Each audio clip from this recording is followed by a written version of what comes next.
Hello and welcome to Learn Spanish on SpanishDict.com. I'm Paralee Whitmire and I'm your teacher. Today you'll be learning about food vocabulary as well as definite and indefinite articles like el pollo, la fruta, unos huevos, unas papas, y mucho más. ¡Vámonos!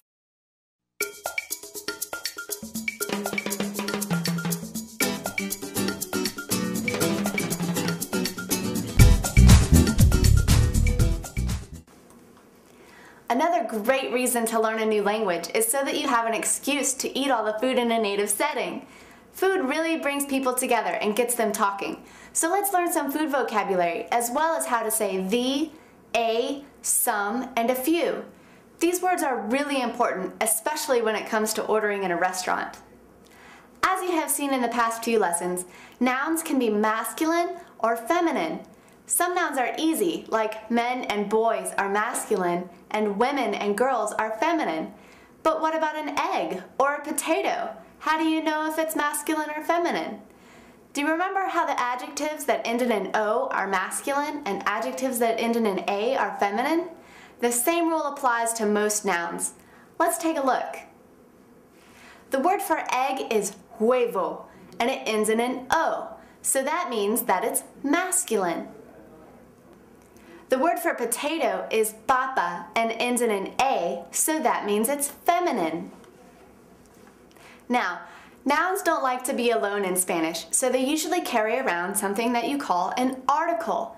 So instead of huevo, you're going to have el huevo. El huevo can mean the egg or simply just egg. Huevo is also masculine and singular.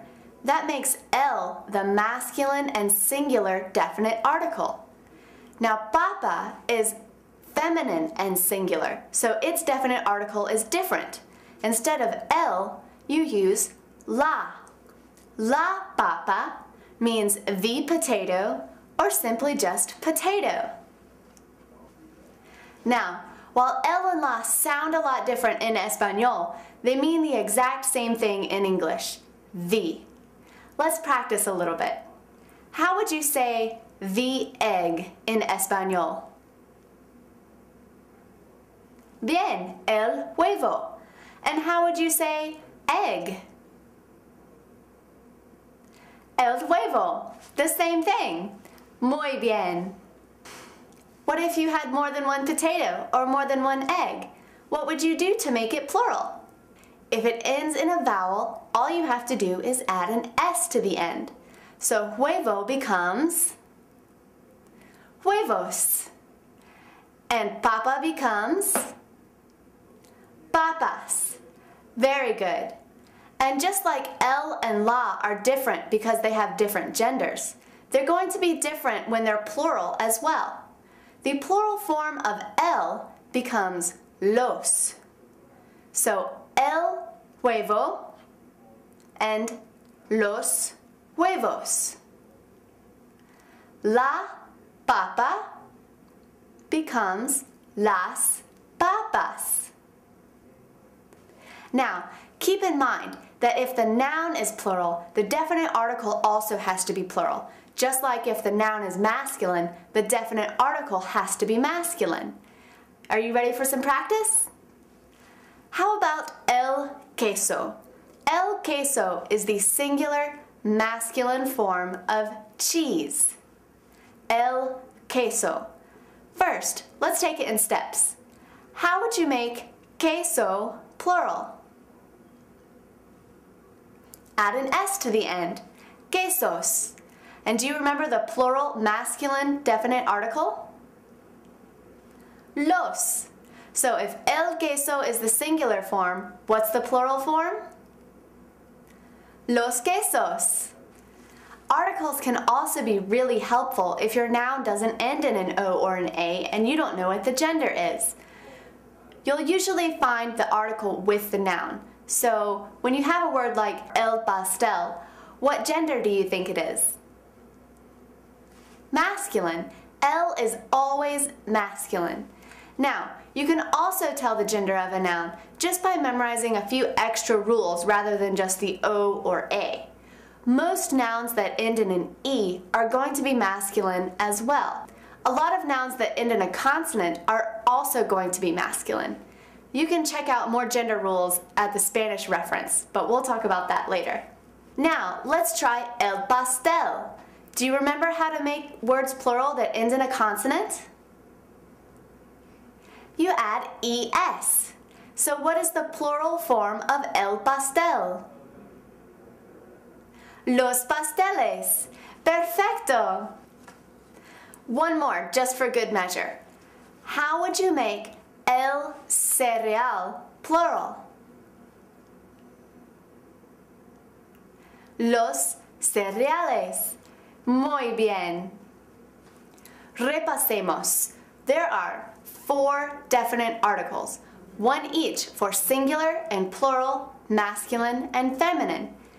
Can you tell me what they are? What is the singular masculine definite article? El. And the singular feminine?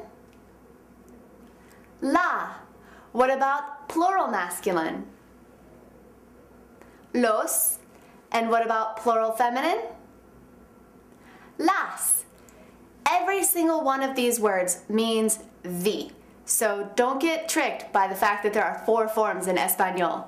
Okay, you have learned a lot in this lesson about definite and indefinite articles, but you'll probably use definite articles a little more often, so let's practice with those and get to the conversation. I'll show you a picture of a different food item or a drink, and you can tell me if you want it. If you want it, you say, quiero, and then the food. If you don't want it, all you have to say is no quiero. Quiero or no quiero. Por ejemplo, if I show you this picture of las frutas, if you want it, say quiero las frutas.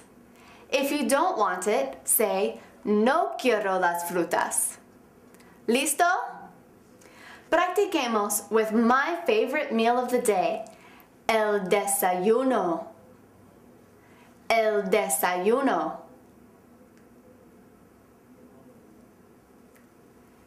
El jugo de naranja. El jugo de naranja.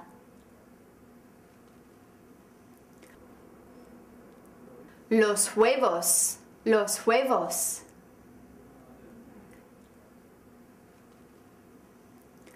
El cereal. El cereal.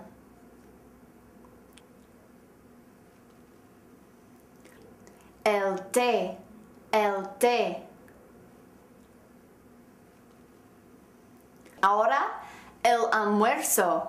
El almuerzo.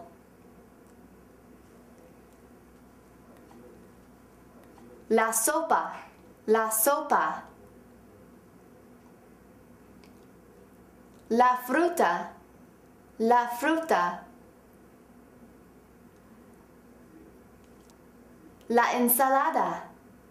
La ensalada.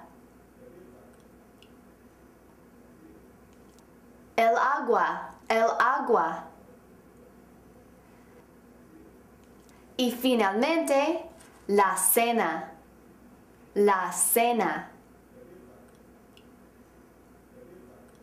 El pollo. El pollo.